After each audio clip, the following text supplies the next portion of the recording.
episódio do Cosmos novo com o Neil deGrasse, agora não vou lembrar qual, que ele conta essa historinha, ele faz uma animação muito legal. Porque ele põe o prisma, ele põe os termômetros em cima da mesa, aí a cor aqui, uma cor que tá ali, ó, pra cada uma tem uma temperatura, só que de repente acaba a cor, mas continua tendo termômetro. E pra quem tem câmera, sabe que cara, faltou muito ajustar a temperatura da cor, né, pela luz. Isso aí. Faltou muito pouco pro Newton chegar em alguns resultados que seriam muito interessantes e adiantar muito trabalho aqui da gente, né? Com certeza. Mas enfim, a gente também tem que dividir o trabalho, né? O Newton também não ficou com tudo, deixou um pouco pra Max Planck e outros caras, né? Deixou um pouco pra galera. Dominar a parada toda. Enfim. Mas aí, 5 anos depois, em 1905, quem trouxe... olha só que bonito. Quem trouxe à luz o entendimento do que estava acontecendo ali foi o Albert Einstein, com uma coisa que ficou conhecida como efeito fotoelétrico.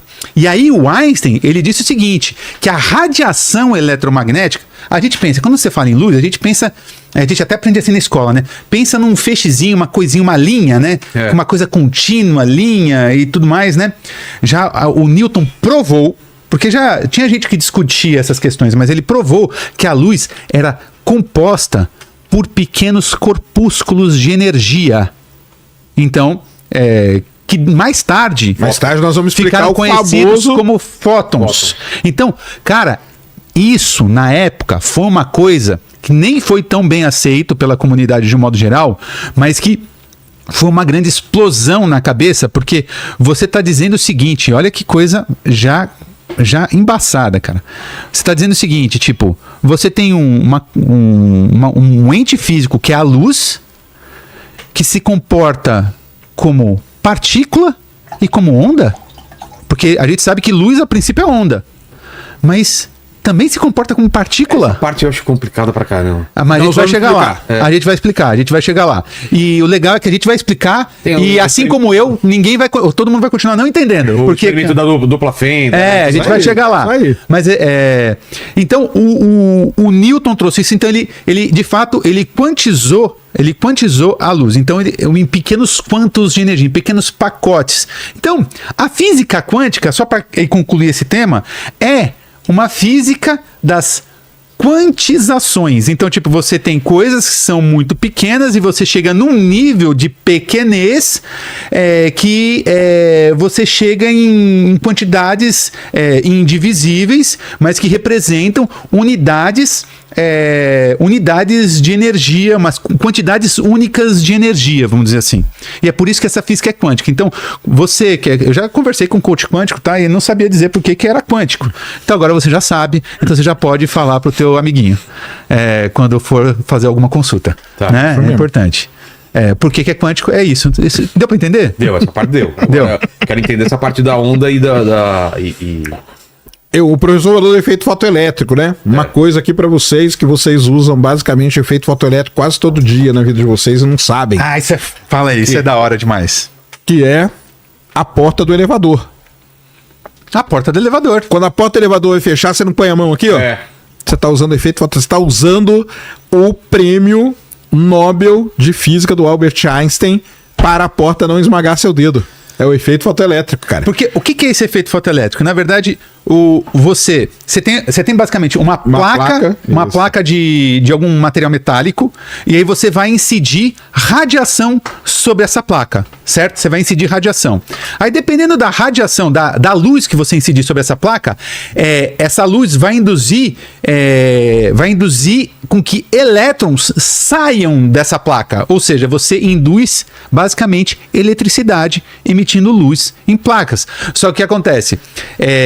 Isso, para ser feito e para isso funcionar, você tem que prestar atenção nessa coisa da energia da luz que está sendo emitida sobre a placa. E foi por isso que ele acabou dizendo que a coisa só funcionaria se de fato a luz fosse composta por esses pequenos corpúsculos. Porque basicamente o que acontece? Você pensar só em luz em onda, ela vai chegar aqui, essa energia vai se acumular na placa e tudo bem, mas não era isso que acontecia de fato. É como se tivesse uma partícula colidindo com a placa, uma partícula vindo luz. É como se tivesse uma partícula colidindo e soltando elétron. Entende? Então, tipo, é como se estivesse acontecendo uma pequena colisão ali. Aí a gente já entra até um pouco em outras coisas que é efeito Compton, que eu não quero complicar aqui. Mas, e é por conta deste efeito que, de fato, um elevador, a porta do elevador... quando você põe a mão, o que você está fazendo? Você está interrompendo esse feixe de pequenas partículas, entendeu? Você está interrompendo... Porta do shopping tem a ver também? Quando eu tô chegando, ela abre ou não?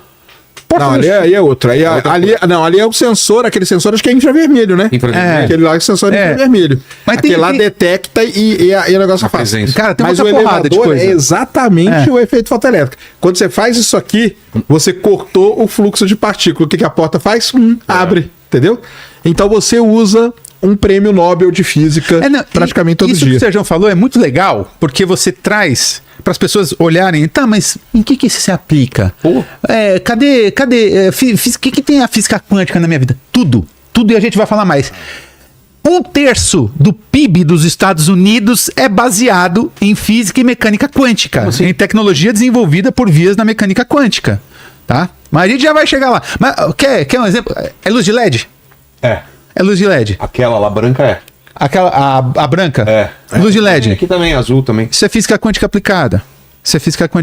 Porque você tem ali você tem um diodo, que basicamente tem como base de funcionamento semicondutores, que tem, para você entender semicondutores, você precisa lançar a mão de física quântica. Isso está na nossa vida e a gente nem sabe.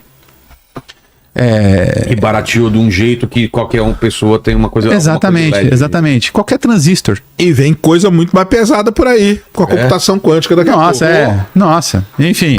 Isso aí nós estamos só arranhando a superfície. Vamos fazer um resumo, então. Vamos lá. Os caras começaram a observar certas coisas, fazer alguns cálculos e não tinham explicação. Isso. E algumas pessoas começaram a teorizar o que seria isso. Aí você falou dessa coisa que seria esse espaço... desses degraus aí que o pessoal nomearam isso. Exatamente. Então, tipo, tinha então uma parte da física ali, que é essa emissão de energia, essa emissão de luz por corpos negros, essa luz infravermelha por corpos negros. Os caras não conseguiam explicar de forma efetiva, utilizando aquela física mais clássica.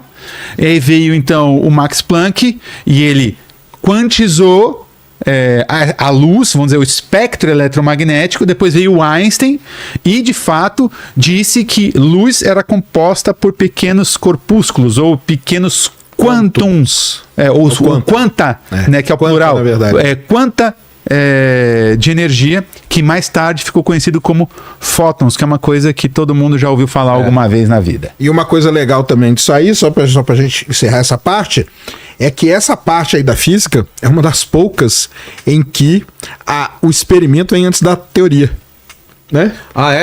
Porque eles observaram experimentalmente uma coisa, mas eles não tinham um arcabouço teórico que explicasse aquilo. Para entender. Então, porque normalmente você faz o arcabouço teórico e vai fazer o experimento. E pode demorar isso décadas. Né? Exatamente. Aqui não. O buraco negro, né? Que já tinha a parte teórica. Exatamente. Foi comprovado um tempo depois. Aqui não. Aqui os caras tinham um experimento, mas nenhuma teoria que eles conheciam, eletromagnetismo, termodinâmica e mecânica, nenhuma dessas três explicava aquilo que eles estavam observando. Então, o que eles tiveram que fazer? Criar uma nova física. Basicamente foi isso que eles fizeram. E ó, isso tudo já é uma coisa muito legal. Só que não é isso que... ainda não é isso que explode a cabeça das pessoas quando a gente fala de física quântica. Mas a gente vai chegar lá. Então, eu gosto de falar. Então, a física quântica é aquela física das quantizações de sistemas físicos. Depois, mais pra frente, veio o Niels Bohr. Aí vamos falar de átomo um pouco.